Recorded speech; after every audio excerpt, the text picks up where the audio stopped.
కూటమి ప్రభుత్వం అంటే ఇంతమంది కలిస్తే ఇన్ని విభిన్నమైన నేపథ్యాల నుంచి, విభిన్నమైన పార్టీల భావజాలం నుంచి వీళ్ళెవరు నా ఫ్రెండ్స్ కాదు, నా అన్నదమ్ములు కాదు, ఒక కుటుంబం కాదు. మేమందరం కలిపి ఒకటే కుటుంబం కోసం ఆలోచించాం. తెలుగు జాతి కోసం, ఆంధ్రప్రదేశ్ కోసం, మీకోసం మేమందరం ఏకమయ్యాం.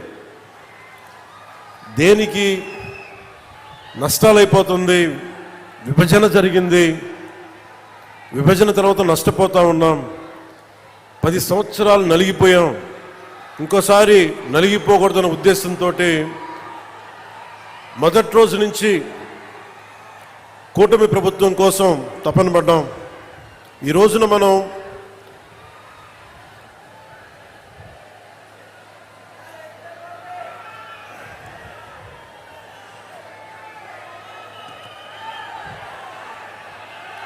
ఈ రోజున